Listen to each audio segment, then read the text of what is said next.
Yo, what's going on, guys? Mush back at it with another video, going over a bunch of new Steam news and updates. A lot of info to go over in this video. Steam client update for August the 1st has dropped. We'll talk all about that.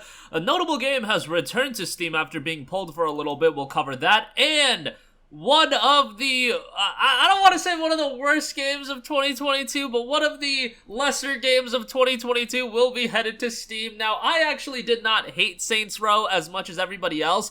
Was Saints Row 2022 or was it 2021? I don't even remember. The years just blur to me these days, and yeah, it was 2022. Okay, so that makes sense. A one-year timed exclusivity period. And now it will be headed to Steam. I actually played the game when it came out. Yeah, don't ask me why, but I didn't hate it as much as everybody else, and I'll talk about that at the end of this video. So we'll get to that in a little bit. So first of all, Steam client update, August 1st. The new Steam client has been released and will be automatically downloaded. A bunch of general fixes. A lot of nice fixes, actually, in this one. Added timer to the overlay. You can enable this button in the in-game settings. Improve library performance for users with a large number of collections.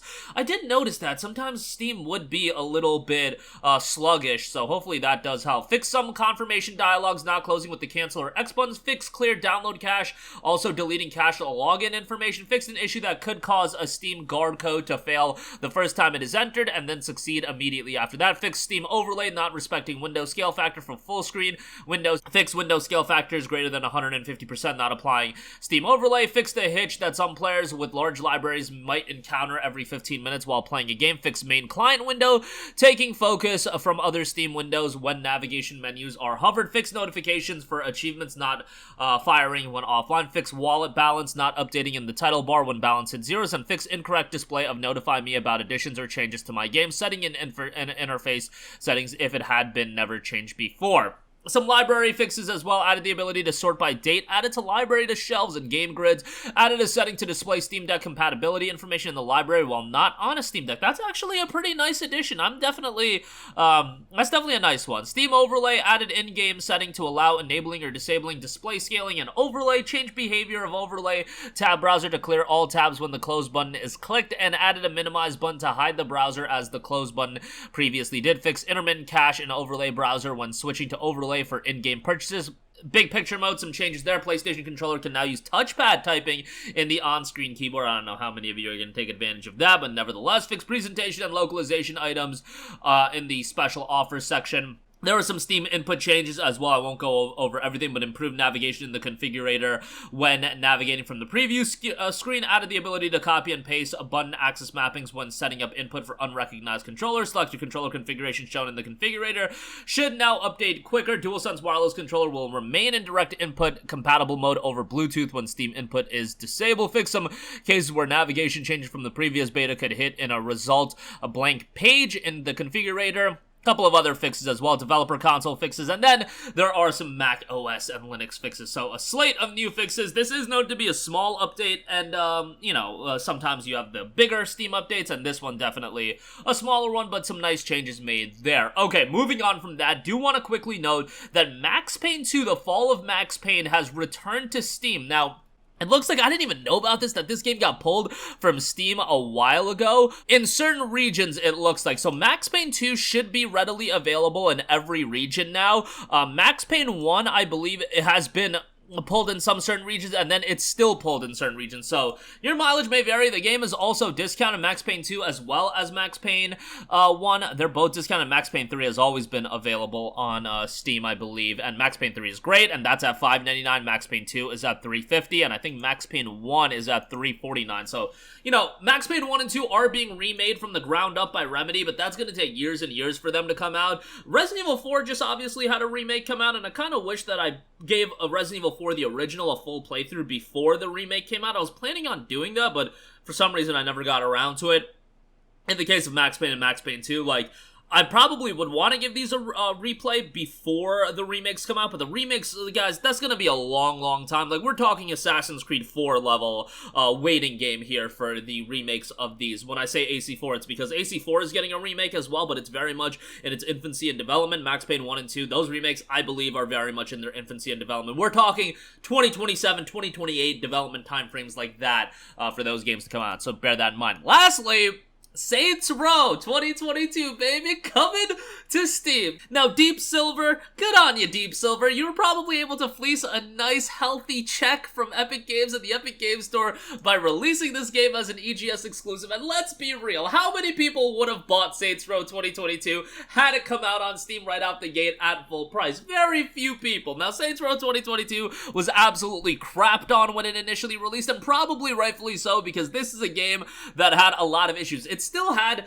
that same kind of wackiness that Saints Row has been known for, but that wackiness, while comedic at times, can only get you so far. The visuals in this game were trash. The open world was pretty terrible compared to a lot of other big open world, but if you just want nonsensical, over-the-top gameplay, that's still here in Saints Row 2022. By the way, the story's also trash. So many elements of this game are straight up just awful, but if you're getting the game for like Agents of Mayhem price, meaning like sub $5, at that price point, I think it could be worth a decent pickup if you have your expectations in line and you're just expecting like nonsensical, just comedy where you can almost laugh at elements of the game and how bad it is.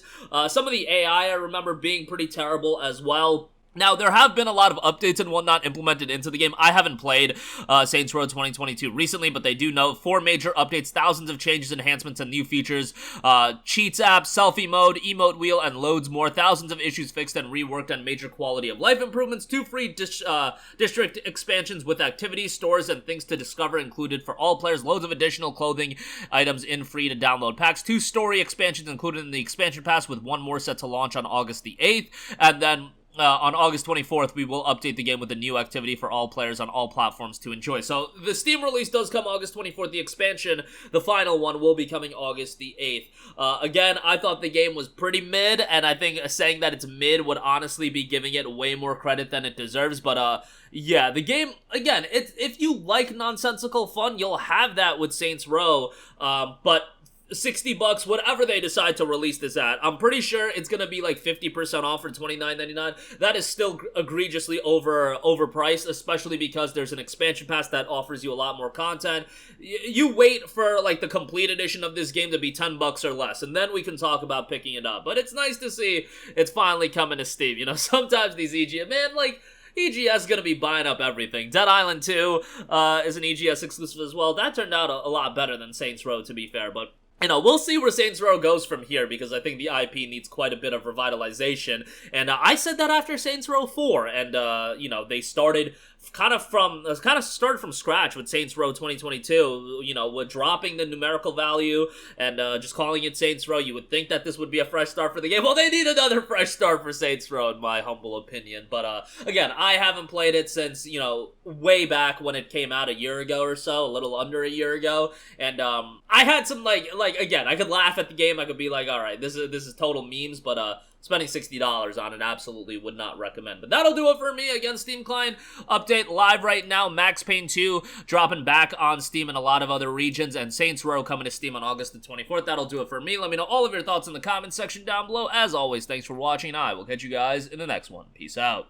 Hey, what's going on, guys? Mush here again. Hope you enjoyed the video. As you guys might know, YouTube's notification system is sometimes a little bit wonky, even if you're subscribed to the channel. Maybe you're not abundantly aware that I uploaded a video. To remedy that situation, make sure you hit the bell notification button. This way, whenever I upload a new video, and I try to upload as consistently as possible, you will be notified directly of the upload, and you can watch it as soon as it goes live. I would really appreciate if you guys hit that button so you can stay up to date with all of the content I'm posting. But as always, guys, thanks for watching, and I'll catch you guys in the next one. Peace out.